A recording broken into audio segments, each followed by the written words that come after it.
Next episode की शुरुआत भी यहाँ पर उसी क्वार्टर फाइनल मैच से होती है, जहाँ पर हम देखते हैं कि वांग काइनिर से फाइट करने के लिए मेंगडू सोल इंस्ट्रक्टर का एक सेकंड वॉरियर अरीना में आ चुका था, जिसके पास फिनिक्स बर्ड की मार्शल सोल थी। यहाँ पर अपने क्लोनिंग टेक्निक का इस्तेमाल करते हुए वो वांग काइनिर पर हमला तो करने की कोशिश करता है, लेकिन दूसरी तरफ वांग काइनिर के लिए उसे हराना जरा सा भी मुश्किल नहीं था, बल्कि वो उससे भी सिर्फ एक ही अटैक के अंदर काफी आसानी के साथ हरा देती है। यहाँ पर अपने सेकंड वॉरियर को भी इस तरह से हारता हुआ देखकर प्रिंसेस टियानसन को तो काफी ज्यादा गुस्सा आ रहा था। उसके गाल लाल हो रहे थे जबकि कानों से धुआं निकल रहा था, पर इसके बावजूद भी वो वांग काइनिर की तारीफ करती है, जबकि दूसरी तरफ उसके बाकी के टीममेट उसे शांत कराने की कोशिश कर रहे थे। जहां क्राउन प्रिंस भी वांग काइनिर को ये सेकंड मैच जीतता हुआ देखकर उसकी एबिलिटीज की तारीफ करता है। तभी अचानक टीचर माँ खड़े होकर बताते हैं कि मेंगडू सोल इंस्ट्रक्टर एकेडमी वैसे तो 1 वर्सेस 1 फाइट में इतनी बेहतर नहीं, लेकिन जब एक बार टीम फाइट होगी तो मुझे पूरा यकीन है कि ये लोग टीम फाइट को आसानी के साथ जीत लेंगे। इसी तरीके से तो ये लोग क्वार्टर फाइनल मैच तक पहुँच पाए। नीचे की तरफ मुझे प्रिंसेस टियानसन भी यहाँ पर टीम वर्सेस टीम फाइट का ही इंतजार कर रही थी, जहाँ पर वो अपने एक वॉरियर जाओ जुन को फाइट करने के लिए भेज देती है। इस वॉरियर के पास टाइटन एप की मार्शल सोल थी, जिसकी स्ट्रेंथ तो वैसे काफी ज्यादा स्ट्रॉन्ग होनी चाहिए, लेकिन हम देखते हैं कि जैसे उसने अपने पंजे का इस्तेमाल करते वांग काइनिर पर हमला करने की कोशिश करी, तो दूसरी तरफ वांग काइनिर ने तो उसके हमले को सिर्फ एक ही हाथ से ब्लॉक कर लिया था, और वो भी अपनी स्ट्रेंथ दिखाते हुए यहाँ पर सिर्फ एक ही पंच में यहाँ जाओ जुन को भी देर कर देती है, जो देखकर तो वैसे प्रिंसेस टियानसन को गुस्सा आना चाहिए था, लेकिन इस बार वो खुश होते हुए खड़ी होकर कहती है कि आखिरकार अब ये लोग 3 मैचेस जीत चुके हैं, इसका मतलब कि अब टीम वर्सेस टीम फाइट होगी, क्योंकि ये काम शेक एकेडमी पहले काफी ज्यादा कर चुकी है। वो 1 वर्सेस 1 इंडिविजुअल पॉइंट में 3 राउंड्स को जीतती है ताकि उन्हें 3 पॉइंट्स मिल सके।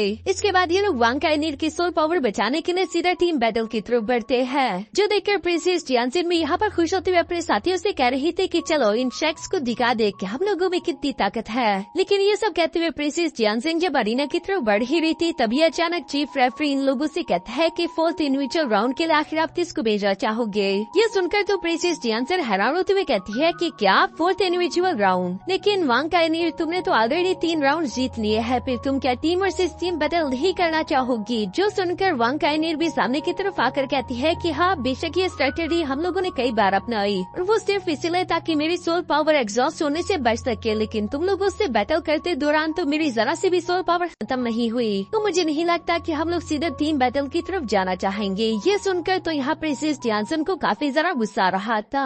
वो भड़कते हुए वांग काइनिर से कहती है कि आखिर तुम्हारी हिम्मत कैसे हुई, तुम ऐसे बात कैसे कर सकती हो, तुमने हमें नीचा दिखाने की कोशिश की है, और प्रिंसेस होने के नाते मैं तुम्हें फाइनल डेथ मैच के लिए चैलेंज करती हूँ। अगर तुमने मुझे हरा दिया तो पूरी की पूरी मेंगडू सोल इंस्ट्रक्टर एकेडमी तुम्हारे सामने हार मान लेगी। जिस बात से तो वांग काइनिर को भी कोई एतराज नहीं था, इसलिए हम देखते हैं कि चीफ रेफरी ने प्रिंसेस टियानसन को अरीना की तरफ इनवाइट कर लिया था। सब लोग इस फाइट को देखने के लिए काफी ज्यादा एक्साइटेड हो गए। दूसरी तरफ ज़्याओ ज़्याओ को तो यहाँ ये देखकर बिल्कुल भी यकीन नहीं आ रहा था कि ये लड़की क्राउन प्रिंस की बहन है, क्योंकि क्राउन प्रिंस तो बहुत ज्यादा सड़ू था, लेकिन यहाँ ये लड़की तो काफी ज्यादा प्यारी और चुलबुली थी। दूसरी तरफ हम देखते हैं कि अरीना में मौजूद वांग काइनिर सबसे पहले खुद को इंट्रोड्यूस करवाती है, जिस पर दूसरी तरफ काफी कूल तरीके से प्रिंसेस टियानसन ने भी खुद को इंट्रोड्यूस करवा दिया था, और साथ ही साथ वो अपने सन मार्शल सोल को भी एक्टिवेट कर लेती है, जिसे देखकर केटो यहाँ पर अपने साथियों को बताता है कि ये सन मार्शल सोल इस पूरे के पूरे सन मून एम्पायर की एक बहुत ही ज्यादा इम्पोर्टेंट और पावरफुल मार्शल सोल है। लेकिन वांग काइनिर को इस बात से जरा सा भी फर्क नहीं पड़ता, बल्कि वो प्रिंसेस टियानसन से कह रही थी कि चलो भी आगे बढ़ो और हमला करो। ये सुनकर प्रिंसेस टियानसन मुस्कुराते हुए कहती है कि सिस्टर तुम काफी ज्यादा खूबसूरत हो, तुम्हारे चेहरे पर ये गुस्सा बिल्कुल भी सूट नहीं करता, लेकिन चलो जैसा तुमने कहा मैं बिल्कुल वैसे ही करती हूँ। और ये कहती दोनों ने तीसरी के साथ एक दूसरे की तरफ बढ़ते हुए एक दूसरे पर हमला करना शुरू कर दिया, जहाँ मिस वांग काइनिर अपने गोल्डन स्पीयर का इस्तेमाल करते हुए ब्रूटल से ब्रूटल हिट करने की कोशिश करती है, लेकिन दूसरी तरफ मिस टियानसन की बॉडी भी काफी ज्यादा फ्लेक्सिबल थी। वो आसानी से मिस वांग काइनिर के हर एक अटैक को डॉज करते हुए फर्स्ट जंप करके पीछे हट जाती है, जहाँ वो अपने मन में कह रही थी कि ये लड़की वाकई में स्ट्रॉन्ग है, मुझे जरा संभल कर आगे बढ़ना होगा। जो कहती प्रिंसेस टियानसन ने फौरन अपने third martial soul technique activate कर ली, जिसे सन गॉड अरे का नाम देती है। इसमें हम देखते हैं कि एक लेजर बीम तीसरे के साथ यहाँ वांग काइनिर की तरफ बढ़ने लगी, जिसका सामना करने के लिए दूसरी तरफ वांग काइनिर ने भी अपने गोल्डन ड्रैगन फिस्ट को रेडी कर लिया, और वो तेजी के साथ जाते हुए फौरन उस लेजर से टकरा जाती है, जहाँ पर हम देखते हैं कि वांग काइनिर ने प्रिंसेस टियानसन के अटैक को कैंसिल कर दिया था, और साथ ही साथ एक बार पीछे उसने अपने गोल्डन स्पीयर का इस्तेमाल करते हुए बहुत ही तेजी से प्रिंसेस टियानसन पर हमला करने की कोशिश करी, जिसे इस बार भी प्रिंसेस टियानसन ने काफी मुश्किल से सही लेकिन डॉज करके पीछे की तरफ जंप कर दिया था। ये देखकर ज़ू सेंशी भी मुस्कुराते हुए कहता है कि ये प्रिंसेस टियानसन तो काफी ज्यादा तेज है, क्योंकि यहाँ अरीना में मौजूद घबराई हुई प्रिंसेस टियानसन की नजर नजर अचानक से आसमान पर पड़ जाती है क्योंकि बादल हट चुके थे और अचानक से सूरज दिखने लगा। ये देखकर तो प्रिंसेस जियानसन ने जोर जोर से हंसना शुरू कर दिया, जो देखकर वांग काइनीर को तो कुछ भी समझ नहीं आता। लेकिन दूसरी तरफ यूहाओ सब कुछ समझ जाता है क्योंकि असल में सरीना के आसपास कुछ सोल गाइडेंस टूल्स लगे हुए थे जो कि उस सन की एनर्जी को यहाँ पर कंबाइन करते हुए मिस जियानसन की पावर को इंक्रीज कर सकते हैं। कीटो भी कहता है कि इसका मतलब कि प्रिंसेस जियानसन का अगला अटैक काफी ज्यादा डेंजरस होगा और ये बिल्कुल भी रूल्स के खिलाफ नहीं। जबकि उसकी ये बात बिल्कुल सही थी क्योंकि अरीना के अंदर मौजूद प्रिंसेस जियानसन अचानक से खुश होते हुए कहती है कि चलो फिर इस फाइट को खत्म कर दिया जाए। जो कहती है प्रिंसेस जियानसन ने फौरन से अपनी फिफ्थ मार्शल सोल टेक्निक को एक्टिवेट करने के लिए हवा में जंप कर दिया और इस टेक्निक का नाम था रेडिएंट सन टेक्निक, जिसको एक्टिवेट करते प्रिंसेस जियानसन के आसपास काफी ज्यादा तेज रोशनी फैल गई थी और हम देखते हैं कि वहाँ पर मौजूद जितने भी सन एनर्जी कलेक्ट हुई थी वो सारे के सारे प्रिंसेस जियानसन की बॉडी में जाने लगती है, यानी कि उसके सन मार्शल सोल की पावर इंक्रीज हो रही थी। दूसरी तरफ उसके टीममेट्स भी जिंगा लाला हुर हुर करके उसे मोटिवेट कर रहे थे। नीचे की तरफ मौजूद मिस वांग काइनीर पर तो काफी ज्यादा दबाव पड़ रहा था। उसे ऐसा महसूस हो रहा था जैसे कि वो सूरज के काफी ज्यादा पास आ चुकी हो। गर्मी का लेवल भी बहुत ज्यादा बढ़ चुका था। तभी अचानक हम देखते हैं कि प्रिंसेस जियानसन ने अपनी six martial soul technique glazing sun को एक्टिवेट करते हुए फौरन से यहाँ मिस वांग काइनीर पर एक लेजर बीम से हमला कर दिया, जिस लेजर बीम के एक्सप्लोजन पावर बहुत ही ज्यादा डेंजरस थी। ऐसा लग रहा था जैसे कि यहाँ वांग काइनीर पर एक पूरा के पूरा सूरज आकर गिरा है। ये देखकर तो यूहाओ, मिस टांगू टोंग और बाकी के सब लोग भी मिस वांग काइनीर के लिए काफी ज्यादा परेशान हो चुके थे। उन्हें समझ नहीं आ रहा था कि क्या वांग काइनीर इतने पावरफुल अटैक को झेल भी पाई होगी या नहीं। लेकिन प्रिंसेस जियानसन तो काफी ज्यादा खुश हो रही थी। वो मुस्कुराते हुए कहती है कि हम लोगों को कमजोर समझने की गलती दोबारा मत करना। इवन के प्रिंसेस जियानसन के दोस्त भी काफी ज्यादा खुश हो रहे थे क्योंकि आज तक उसके ये ग्लेजिंग सन टेक्निक के सामने कोई भी नहीं टिक पाया था। इवन के मिस ऑरेंज भी इस टेरिफाइंग एक्सप्लोजन पावर को देखकर अपने मन में कह रही थी कि मैंने बिल्कुल भी एक्सपेक्ट नहीं किया था कि सन मार्शल सोल पावर इतनी ज्यादा खतरनाक होगी। और तभी अचानक यहाँ अरीना में उस एक्सप्लोजन के अंदर से मिस वांग काइनीर की आवाज सुनाई थी जो कि हंसते हुए कह रही थी कि आज से पहले मेरे गोल्डन ड्रैगन ने इतनी पावरफुल एनर्जी एब्सॉर्ब नहीं करी थी। मैं तुम्हारे लिए इसके शुक्रिया अदा करना चाहती हूँ। और ये कहती है अचानक से हम देखते हैं कि वांग काइनीर ने यहाँ पर अपनी गोल्डन ड्रैगन की मार्शल सोल का इस्तेमाल करते हुए उस ग्लेसिंग सन की सारी पावर इनहेल कर ली। ये देखकर तो वहाँ पर मुझे सबके सब लोग ही हैरान हो गए थे। किसी को भी अपनी आंखों पर यकीन नहीं आ रहा था और वो लोग आपस में बातें करते हुए कहते हैं कि ये बिल्कुल इम्पॉसिबल है। आखिर कोई इस ग्लेसिंग सन अटैक से कैसे सर्वाइव कर सकता है। तभी अचानक दूसरी तरफ मिस टांग बूटम खड़ी होती हुई कहती है कि अब मैं समझ गई, ये गोल्डन ड्रैगन और सन ड्रैगन मून और सन की पावर से मिलकर बनाए गए थे। गोल्डन ड्रैगन की पावर असल में सन से ही आती है, इसीलिए बाकी के लिए जहाँ ये सन एनर्जी खतरनाक होती है वहाँ गोल्डन ड्रैगन इससे खुद को ताकतवर कर सकता है। क्योंकि दूसरी तरफ नीचे अरीना में हम देखते हैं कि हम इस वांग काइनीर ने भी तेजी के साथ आगे की तरफ बढ़ते हुए प्रिंसेस जियानसन पर स्लैश अटैक्स करना शुरू कर दिए थे। ये देखकर प्रिंसेस जियानसन बहुत ही फास्टली मूव करते हुए फौरन से उस स्लैश अटैक्स को डॉज करते हुए एक बार फिर से अपनी लेजर बीम को रेडी करते हुए यहाँ वांग काइनीर पर हमला करने की कोशिश कर रही थी। लेकिन उस प्रीवियस सन एनर्जी को एब्सॉर्ब करने की वजह से वांग काइनीर का गोल्डन ड्रैगन इस वक्त काफी ज्यादा पावरफुल हो चुका था, इसलिए वांग काइनीर पर इस लेजर बीम का कोई असर नहीं हो रहा। साथ ही साथ वांग काइनीर और उसके गोल्डन ड्रैगन की रफ्तार भी काफी ज्यादा इंक्रीज हो चुकी थी, जिसकी वजह से प्रिंसेस जियानसन अब जाकर भी इन लोगों से बच नहीं सकती है।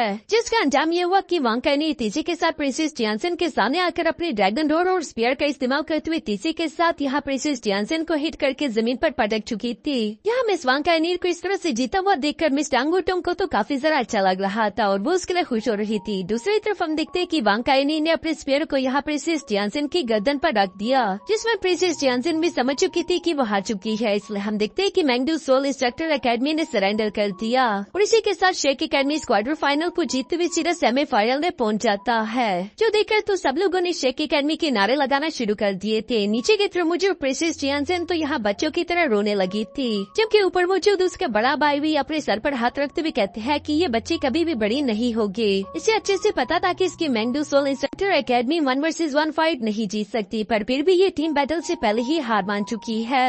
अगर ये नसमझ लड़के अपने दिमाग का इस्तेमाल करते तो अभी भी इन लोगों के जीतने का चांस था। जिस पर दूसरी तरफ मिस ऑरेंज कहती है कि कोई बात नहीं, वो बहुत ही ज्यादा मासूम है, उसे वो सब जो सही लगा उसने वो करा। जबकि साथ ही साथ मिस ऑरेंज अपने मन में कह रही थी कि बस मैं उम्मीद ही करती हूँ कि प्रिंसेस जियानसन कभी फ्यूचर में सियासत में न आ जाए, वरना ये दुनिया तो उसे कच्चा खा जाएगी। अब यहाँ पहला क्वार्टर फाइनल होने के बाद सेकंड क्वार्टर फाइनल की बारी आ जाती है, जो कि होने वाला था हेमली dragon gate versus proud sword sect के दरमियान। यहाँ अरीना में प्राउड सोर्ड सेक्ट और हेमली ड्रैगन गेट दोनों ही टीम्स अरीना में पहुंच जाती है, जिनके सपोर्टर्स तो बहुत ज्यादा थे। साथ ही साथ हमें दोनों टीम्स के कैप्टन को भी देखने को मिलता है, जहाँ पर हेमली ड्रैगन टीम के कैप्टन का नाम था यू टियानलोंग, जो कि अपने दोस्तों दोस्तों को मोटिवेट करते हुए कह रहा था कि चाहे कुछ भी हो जाए हम इस राउंड को लाजमी जीतेंगे ताकि हम लोग सेमीफाइनल में पहुंचकर शेक एकेडमी का मुकाबला कर सके। और वहाँ भी मैं खुद अपने हाथों से वांग काइनीर को हराकर उस मैच को भी जीतूंगा ताकि हम लोग फाइनल में जा सके।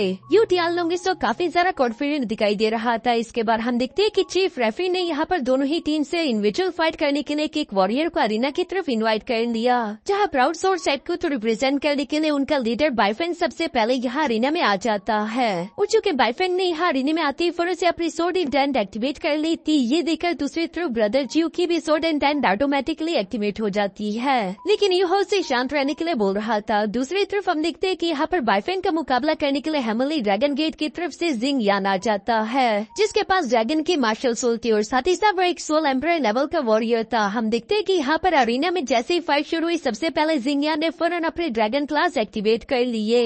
ये देखकर दूसरी तरफ बाइफेंग जो कि खुद भी एक सोल एम्परर लेवल का वॉरियर था वो भी फौरन से अपने सोड इंटेंट को एक्टिवेट करते हुए यहाँ तीसी के साथ आगे की तरफ बढ़ते हुए जिंग यान के साथ फाइट करना शुरू हो गया, लेकिन उसकी सोड जिंग यान के क्लास को पेनिट्रेट नहीं कर पा रही थी। इसलिए हम देखते हैं कि बाइफेंग तीसी के साथ पीछे की तरफ बढ़ते हुए जिंग यान से कहता है कि लॉन्ग रेंज में तुम मेरा कुछ नहीं बिगाड़ सकते। अगर तुमने अपने ड्रैगन क्लास को मेरे खिलाफ इस्तेमाल करना है तो उसके लिए तुम्हें मेरे पास आना होगा। और ये कहते ही बाइफेंग फौरन से अपने fifth martial soul technique steel divine sword activate कर चुका।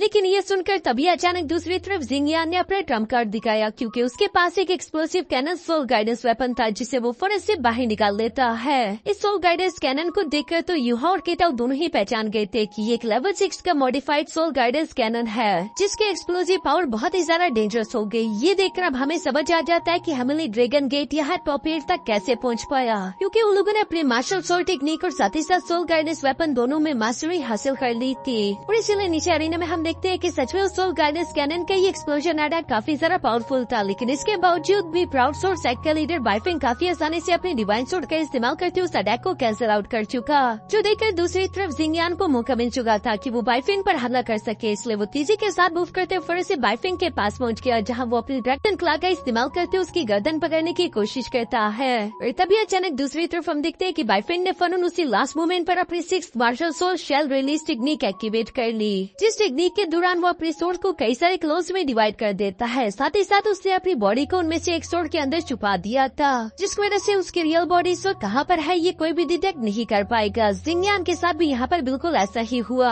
वो जिस बॉडी को रियल समझकर गर्दन से पकड़ने की कोशिश करता है तभी अचानक वो उसके हाथों के सामने से गायब होने लगी, जबकि साथ ही साथ बाइफेंग यहाँ पर गायब होते हुए मुस्कुरा रहा था। ये देखकर ब्रदर फेंग जुइचेन को तो कुछ भी समझ नहीं आ रहा था। वो हैरान होते हुए कहते हैं कि आखिर ये क्या है, लेकिन दूसरी तरफ यूहो ने सब कुछ देख लिया था। वो कहता है कि जिंग यान हार गया। और यहाँ यूहो की ये कहते हैं अचानक से हम देखते हैं कि जिंग यान के पीछे एक पोर्टल ओपन हो गया, जिसके अंदर से एक सोर्ड तीसी के साथ जिंग यान पर हमला करने वाली थी। तभी अचानक जिंग यान ने अपने ड्रैगन क्ला का इस्तेमाल करते उस अटैक को ब्लॉक करने की कोशिश करी। पर ये तो सिर्फ शुरुआत थी, क्योंकि तभी अचानक हम देखते हैं कि मल्टीपल सोर्ड्स पोर्टल के अंदर से निकलते तीसी के साथ जिंग यान पर हमला करते उसे बुरी तरीके से इंजर कर देते हैं, जिन्हें असल में बाइफेंग ही कंट्रोल कर रहा था। और बाइफेंग यहाँ पर फाइनल अटैक करने के लिए तीसी के साथ हवा में जम करते हुए लास्ट फ्लैश अटैक कर चुका था, जिसकी एनर्जी इतनी ज्यादा डेंजरस थी कि इसकी वजह से जिंग यान की जान भी जा सकती है। इसलिए मजबूरन चीफ रेफरी को फौरन से बीच में आते हुए अपने अनब्रेकेबल डिवाइन शील्ड का इस्तेमाल करते उस लास्ट फ्लैश अटैक को ब्लॉक करना पड़ा, ताकि वो जिंग यान की जान बचा सके। और दूसरी तरफ इस लास्ट अटैक का सोर्ड और बहुत ही सारा फियर्स था, जिसे देखकर सब लोग ही हैरान थे। ब्रदर ट्री फेंग सब लोगों को बताता है कि इसे blue steel divine sword attack बोलते हैं, क्योंकि साथ ही साथ यूहो यहाँ पर बाइफेंग के शेल रिलीज के बारे में बात करते हुए कहता है कि उसकी शेल रिलीज वाकई में काफी ज्यादा यूनिक थी, इवन कि मैं भी बड़ी मुश्किल के साथ उसकी रियल बॉडी को डिटेक्ट कर पाया।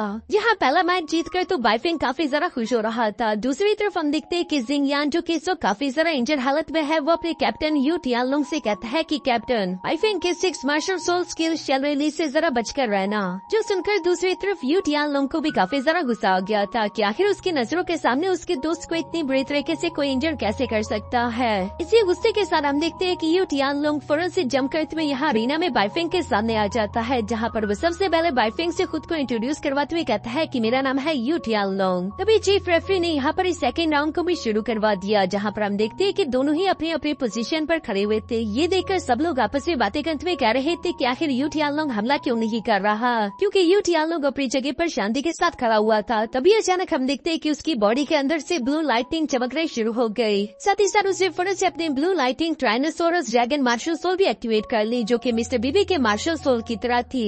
जो देखकर तो यूहो के चेहरे पर भी एक्साइटमेंट आ गई थी और वो मुस्कुराते हुए कहता है कि इसका मतलब हमने बिल्कुल सही सुना था। दूसरी तरफ डीजे अरीना में हम देखते हैं कि अचानक से फाइट शुरू हो गई, जहाँ पर यू टियानलोंग अपने थर्डल क्लॉ का इस्तेमाल कर रहा था, जबकि बाइफिंग अपने ब्लू स्टील सोर्ड का इस्तेमाल करते उसे तगड़ा रहा था। दोनों ही के दरमियान कमाल की फाइट हो रही थी, जहाँ पर यू टियानलोंग का मोमेंटम बहुत ही ज्यादा फास्ट है, इसलिए बाइफिंग को थोड़ी बहुत परेशानी होने लगी। ये उसके चेहरे पर साफ साफ दिख रहा था। इसी परेशानी को हटाने के लिए हम देखते हैं कि बाइफिंग ने फौरन से वहाँ पर मल्टीपल स्लैश टेक्निक का इस्तेमाल करते हुए यू टियानलोंग पर हमला करने की कोशिश करी, जिसे काउंटर करने के लिए दूसरी तरफ यू टियानलोंग भी अपनी ब्लू लाइटिंग ट्राइनोसोरस ड्रैगन की लाइटनिंग बोल्ट का इस्तेमाल करते हुए फौरन से उस पर हमला कर देता है। ये तबाही देखकर तो बाहर मौजूद ऑडियंस की आंखें पड़ी की पड़ी रह गई थी। दोनों ही बिजली की रफ्तार के साथ एक दूसरे से मुकाबला कर रहे हैं। बाइफिंग जितना ज्यादा तेजी के साथ हो सके उतना तेजी से अपनी ब्लू स्टील सोर्ड को घुमाता जा रहा था, ताकि वो ज्यादा से ज्यादा स्लैश अटैक्स परफॉर्म कर सके। साथ ही वो खुद भी तेजी से यू टियानलोंग की तरफ बढ़ रहा था, जो देखकर दूसरी तरफ यू टियानलोंग के चेहरे पर तो एक मुस्कान थी, बल्कि वो अपने हाथों में थंडर एनर्जी भी इकट्ठा करने लगा, जिसका इस्तेमाल करते वो थंडर ड्रैगन हेड टेक्निक को परफॉर्म करते फौरन से बाइफिंग पर हमला कर देता है। बाइफिंग भी इस अटैक से टकराते फौरन से पीछे चट्टान पर जा लगा, जबकि इसी दौरान हम देखते हैं कि यहाँ पर कुछ लाइटिंग एनर्जी बाइफिंग के ब्लू स्टील सोर्ड के अंदर चली जाती है, जिसे दूर से यूहाओ ने अपने स्पिरिट आइज का इस्तेमाल करते हुए देख लिया था। लेकिन बाइफिंग को इस बात का अंदाजा नहीं था, इसलिए हम देखते हैं कि वो यू टियानलोंग को हराने के लिए एक बार पीछे अपने 6 martial force skill share release को एक्टिवेट कर लेता है। ये सीन बिल्कुल पिछली बार की तरह था, जहाँ पर हम देखते हैं कि इस बार यू टियानलोंग भी तेजी के साथ बढ़ते हुए यहाँ बाइफिंग को गर्दन से पकड़ने की कोशिश करता है। यूहो ये देखकर अपने मन में सोचता है कि इसने दोबारा से शेल रिलीज का इस्तेमाल किया, पता नहीं इसका रिजल्ट क्या होगा, क्योंकि ऐसा होने की वजह से कोई भी बाइफिंग के अगले हमले को डिटेक्ट नहीं कर सकता। लेकिन दूसरी तरफ यू टियानलोंग की बात ही कुछ अलग थी। हम देखते हैं कि उसे पीछे की तरफ से आने वाले बाइफिंग के उस सोर्ड अटैक को डिटेक्ट करते हुए फौरन से साइड पर हटते हुए डॉज कर लिया था। साथ ही हम देखते हैं कि यू टियानलोंग यहाँ पर बाइफिंग की ओरिजिनल बॉडी को भी सेंस करते हुए फौरन से उस पर हमला कर देता है, इससे पहले कि वो यहाँ सेकंड सोर्ड अटैक जनरेट कर सके। इस अटैक की वजह से बाइफिंग बहुत ही बुरी तरीके से इंजर्ड हो चुका था। किसी को भी अपनी आंखों पर यकीन नहीं आ रहा था कि आखिर ये कैसे हो गया। बाइफिंग भी हैरान होते हुए सवाल करके पूछता है कि ये तुमने कैसे किया,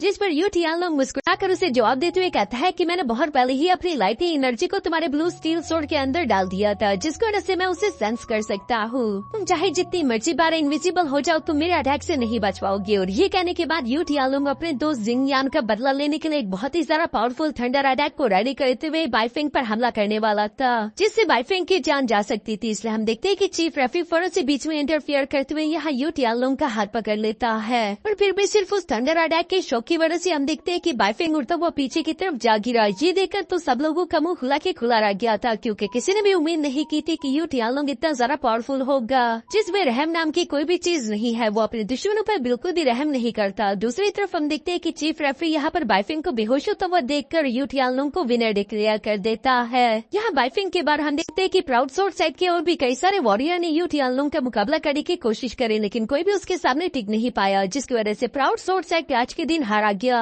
और हेमली ड्रैगन गेट यहाँ इस क्वार्टर फाइनल को जीतते हुए सेमीफाइनल में जा चुकी है, यानी कि उनका मुकाबला शेक एकेडमी से होगा। जिस बात को कंपटीशन के खत्म होने के बाद यहाँ यूहा और उसके दोस्त मिलकर आपस में डिस्कस कर रहे थे, जहाँ जू सेंशी कह रहा था कि यू टियानलोंग तो काफी ज्यादा पावरफुल दिखला, इवन कि उसके पास भी मिस्टर बीबी की तरह ब्लू लाइटिंग ट्राइनोसोरस ड्रैगन की मार्शल सोल है, और साथ ही साथ उसकी मार्शल सोल यहाँ मिस्टर बीबी के मार्शल सोल से एक लेवल ऊपर भी है, यानी कि वो मिस्टर बीबी से भी ज्यादा ताकतवर होगा। अगर इंडिविजुअल मैच में हम लोगों का मुकाबला उसके साथ हो जाए तो उसे जीतना थोड़ा सा मुश्किल हो सकता है। इससे बीबी भी यहाँ पर जू सेंशी की बातें सुनते हुए जवाब देकर कहता है क्योंकि मेरे पास म्यूटेटेड ब्लू लाइटिंग ट्राइनोसोरस ड्रैगन की मार्शल सोल है, क्योंकि दूसरी तरफ यू टियानलोंग के पास प्योर ब्लड लाइन आया, जिसकी वजह से उसके ब्लू लाइटनिंग ट्राइनोसोरस ड्रैगन मार्शल सोल मुझसे भी ज्यादा ग्रेटर है। साथ ही साथ मिस्टर बीबी बताता है कि आज से 10,000 साल पहले टोटल ऐसे 3 बड़े क्लैन थे जो कि उस टाइम बहुत ही ज्यादा ताकतवर थे। उनमें से एक था हेमली 9 कलर पगोड़ा सेक्ट, दूसरा था हाउटियान हैमर सेक्ट और तीसरा था ब्लू लाइटनिंग ट्राइनोसोरस ड्रैगन सेक्ट, जहाँ स्पिरिट हाल ने ब्लू लाइटनिंग ट्राइनोसोरस ड्रैगन सेक्ट पर चुपके से हमला करते उसे पूरी तरीके से खत्म कर दिया था।